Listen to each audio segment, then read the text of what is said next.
In today's lesson, I'd like to discuss love.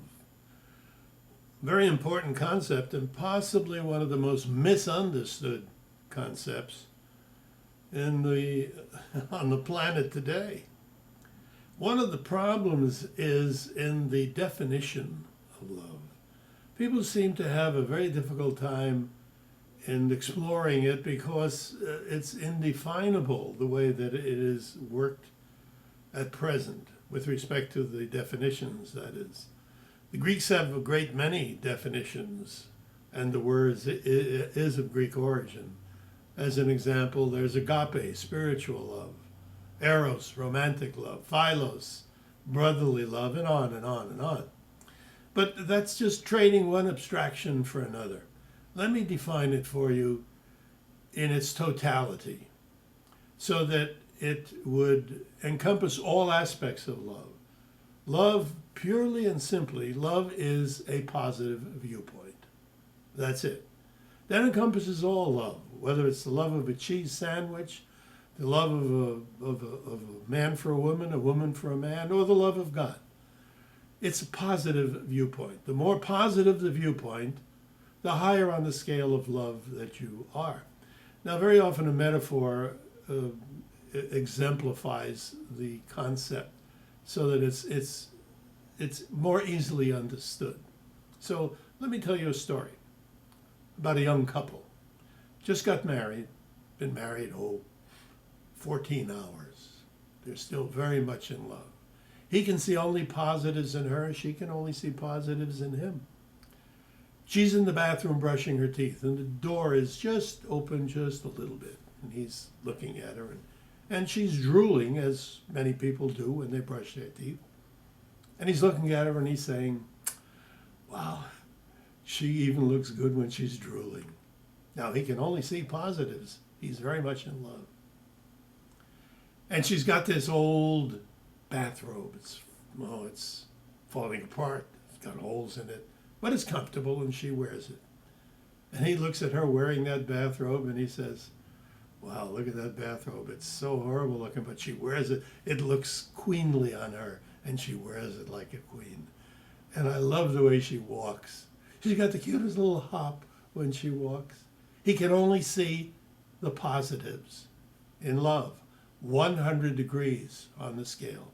And then, as will happen, time goes by. And a few days, weeks, months, different with everyone, of course. But one day he says, honey, would you mind closing the bathroom door when you brush your teeth? I don't know if you know it, but you drool. And I wish you'd get a new bathrobe. We can afford a new bathrobe. That thing it looks terrible on you. A few negatives have begun to creep in. He's still in love. Love is there, but the degree has gone down a bit.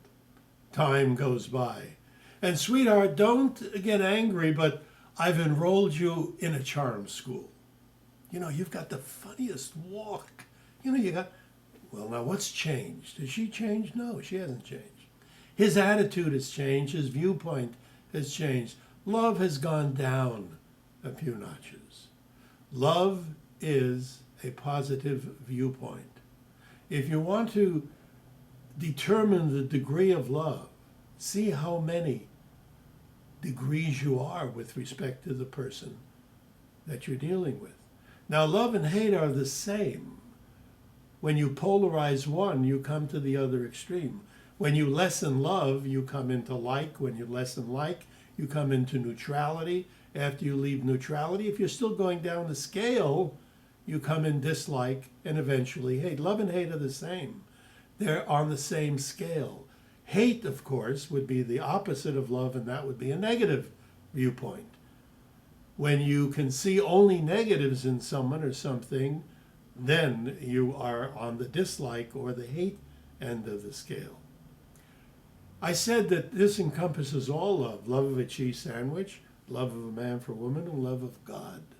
Now, the love of God should only be, as a matter of fact, it's incumbent on us to place the love of God on the 100-degree end of the scale. You can see no negatives in God, only the positives in our Creator. But that's for another lesson when we talk about God. For now, I hope you've enjoyed this brief session with, well, they call me the American monk, and one day I'll tell you why. But this is Burt Goldman of www.theamericanmonk.com, bidding you farewell. I hope we've helped in some degree to clarify that rather elusive word, love. Thank you.